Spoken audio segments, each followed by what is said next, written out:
ನಮಸ್ತೆ ಫ್ರೆಂಡ್ಸ್, ಹರೀಶ್ ಕುಂಬಳೆ. ಇದು ನೋಡಿ, ಈಗ ಶೆಟ್ಟಿಗದ್ದೆ ಭಾಸ್ಕರ್ ನಗರ ರೋಡು ಅಂದರೆ ಒಳ್ಳೆ ಸ್ಟ್ರೈಟ್ ರೋಡು, ವಿಶಾಲವಾಗಿದೆ.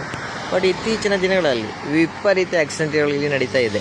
ಎಂಥ ವಿಷಯ, ಎಂಥ ಕಾರಣ ಅಂತ ಇಲ್ಲ, ಅನ್ರೀಸನ್ ಅಂತೇಳಿ ಯಾಕೆ ಹೇಳ್ತೇನೆ ಅಂತ ಹೇಳಿದರೆ, ಈಗ ಒಂದು 2 ಗಾಡಿ ಮುಖಾಮುಖಿ ಹೊಡೆದ್ರೆ ಒಂದು ಆಕ್ಸಿಡೆಂಟ್ ಅಂತ ಹೇಳ್ಬೋದು, ಅವನ ರಾಂಗ್ ಇವನ ರಾಂಗ್ ಅಂತ ಹೇಳ್ಬೋದು. ಬಟ್ ಹಾಗೆ ಅಲ್ಲ, ಇಲ್ಲಿ ನಡೆದ ಆಕ್ಸಿಡೆಂಟ್ಗಳಲ್ಲಿ 90% ಆಕ್ಸಿಡೆಂಟ್ ಕೂಡ ಸಾಧಾರಣವಾಗಿ ಸಿಂಗಲ್ ಗಾಡಿ ಕಂಟ್ರೋಲ್ ಸಿಕ್ಕದೆ ಅಲ್ಲಿ ಇಲ್ಲಿ ಬೀಳೋದು, ಒಂದು ಕಣಿವೆಗೆ ಬೀಳೋದು, ಒಂದು ಬ್ರಿಡ್ಜಿನಿಂದ ಕೆಳಗೆ ಬೀಳೋದು. ನೋಡಿ, ಇದು ಇವತ್ತು ಬೆಳಿಗ್ಗೆ ಆದ ಆಕ್ಸಿಡೆಂಟ್.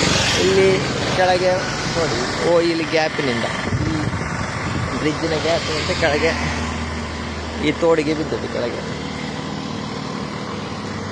ನೋಡಿ, ಇಲ್ಲಿಂದ ಹೀಗೆ ಆಗಿ ಕೆಳಗೆ ಆಗಿ ಈ ತೋಡಿಗೆ ಬಿದ್ದದ್ದು ಇಲ್ಲಿಂದಾಗಿ. ಇದು ಎಂಥ ವಿಚಿತ್ರ ಅಂತ ಅರ್ಥ ಆಗಲಿ. ಇತ್ತೀಚಿನ ವರ್ಷಗಳಲ್ಲಿ ಎಂಥ ರೀಸನ್ ಇಲ್ಲ, ಹೋಗುವ ಕಾರು ಸಡನ್ನಾಗಿ ಒಂದು ಪಲ್ಟಿ, ಆಚೆ ಹೊಂಡಕ್ಕೆ, ಒಂದು ಈ ಬ್ರಿಡ್ಜಿನ ಸೈಡಿಗೆ, ಏನಾದರೂ ಒಂದು ರೀಸನ್. ಸಿಂಗಲ್ ಗಾಡಿ ಹೈಯೆಸ್ಟ್ ಆಗೋದು, ಸಿಂಗಲ್ ಗಾಡಿ ಇಲ್ಲಿ ಆಕ್ಸಿಡೆಂಟ್ ಆಗೋದು ಜಾಸ್ತಿಯಾಗಿ.